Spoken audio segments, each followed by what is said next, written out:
आखिर किस पाप के कारण स्त्री समय से पहले ही विधवा हो जाती है।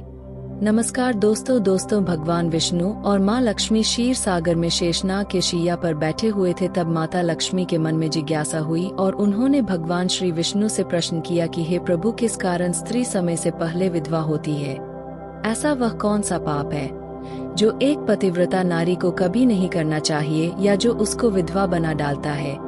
क्या स्त्री के विधवा होने के संकेत पहले से ही मिलते हैं तथा स्त्री का वह कौन सा अंग है जिससे यह पता चलता है कि स्त्री विधवा होगी या नहीं। इस प्रकार से प्रश्न पूछने पर भगवान विष्णु कहते हैं, हे प्रिय, तुमने उचित ही प्रश्न किया। यह सत्य है कि कुछ स्त्रियों के भाग्य में जल्दी विधवा होना लिखा हुआ होता है, चाहे वह पतिव्रता ही क्यों न हो, किंतु एक पाप के कारण स्त्री विधवा बनती है और स्त्री के शरीर पर एक अंग उसके विधवा होने का संकेत भी देता है। भगवान विष्णु कहते हैं कि हे देवी, तुम्हें इस परम गोपनीय सत्य को बताने से पहले मैं तुम्हें कथा सुनाना चाहता हूँ। इस कथा में तुम्हें तुम्हारे सभी प्रश्नों के उत्तर मिल जाएंगे, इसलिए तुम इस कथा को ध्यान से सुनना। भगवान विष्णु ने माता सीता को एक अत्यंत सुंदर कथा सुनाई है। इस कथा के माध्यम से भगवान ने समस्त मानव जाति के कल्याण के लिए कई महत्वपूर्ण उपदेश भी दिए हैं। इसलिए आप इस कथा को पूरा जरूर सुने। इस कथा को आधा अधूरा सुनना पाप माना जाता है।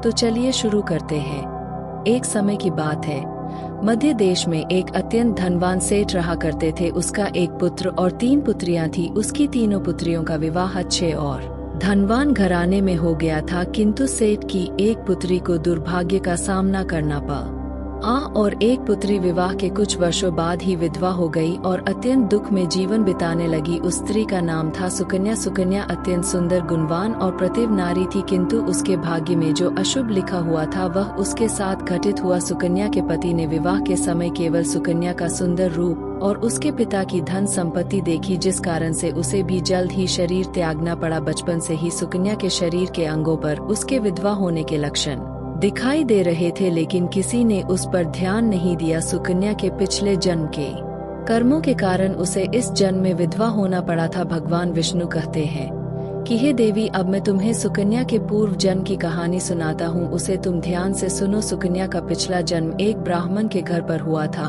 उसका नाम कलावती था। वह ब्राह्मण राजा को अत्यंत प्रिय था, जिस कारण से ब्राह्मण का घर धन धान्य से भरा हुआ था। उसके पास बहुत सारी संपत्ति थी, जिसे ब्राह्मण बहुत ही उन्मत्त और गर्विष्ठ बन गया था। वह ब्राह्मण अपनी पुत्री कलावती से बहुत प्रेम करता था, क्योंकि वह उसकी इकलौती पुत्री थी। कलावती बहुत ही सुंदर और पिता के लाड प्यार से बिगड़ चुकी थी। उसके पिता उसकी हर इच्छा को पूर्ण करते थे और उसे कभी किसी चीज की कमी नहीं होने दी। कलावती ने अपने जीवन में कभी दुख नहीं देखा था और उसे अपनी सुंदरता पर अत्यंत घमंड था। जब कलावती जवान हुई तो उसके पिता ने उसका विवाह करने को सोचा, लेकिन उसकी एक शर्त थी कि जो भी कलावती से विवाह करेगा वह उसके साथ उसके पिता के घर में ही रहेगा, अर्थात घर जमाई बनकर रहेगा। ब्राह्मण ने अपने सभी रिश्तेदारों को यह बात बताई और चारों तरफ यह बात फैल गई। कई विद्वान और ज्ञानी पंडित कलावती के घर पर उसे देखने के लिए आ गए, लेकिन कलावती ने किसी को पसंद नहीं किया। कलावती ने कई विद्वान ब्राह्मणों को अपमानित करके घर से बाहर निकाल दिया। फिर एक दिन एक अत्यंत सुंदर ब्राह्मण भिक्षा मांगने के लिए कलावती के घर पर आया। उसे देखकर कलावती उस पर मोहित हो गई और अपने पिता से कहने लगी कि वह उस भिखारी ब्राह्मण से विवाह करेगी। यह सुनकर कलावती के पिता ने भी स्वीकृति दे दी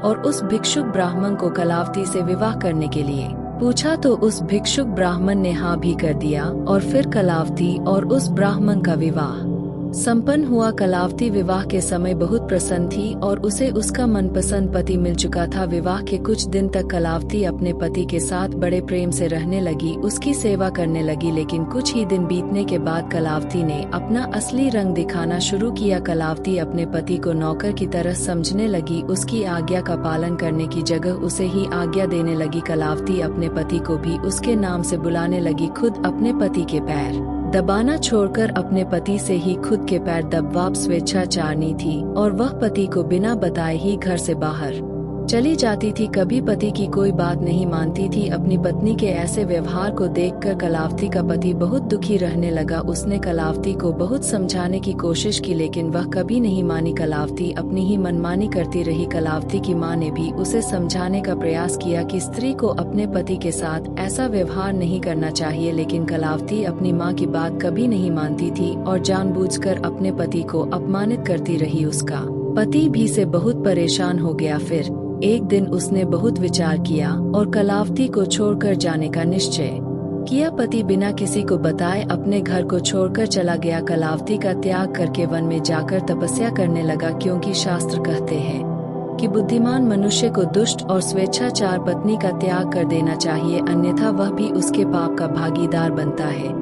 कलावती ने भी अपने पति को खोजने की कोशिश नहीं की और मौत से अपने घर में रहने लगी। जिसके बाद उसकी माता ने बहुत समझाया कि वह अपने पति से विनती करके उसे घर वापस बुला ले, लेकिन वह कहती कि जाने दो माँ, वैसे भी मेरा भिखमंगा पति कुछ काम का नहीं है। उससे विवाह करके मैंने उस पर उपकार ही किया था, लेकिन वह मूर्ख मुझे ही छोड़कर चला गया।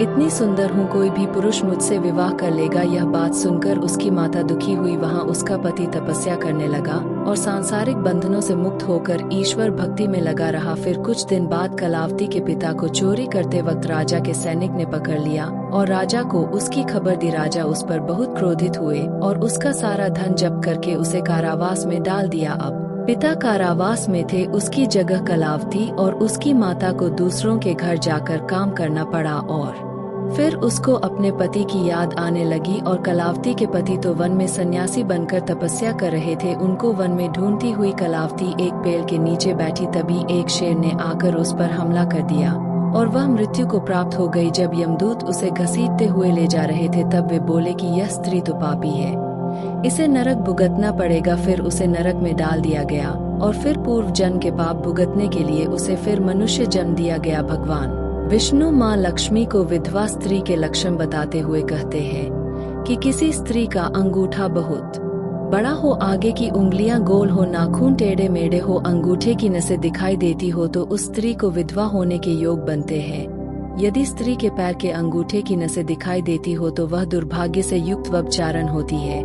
अगर कोई भी स्त्री पैर पटक पटक के चलती है और आवाज करती है तो वह पति का विनाश करने वाली होती है।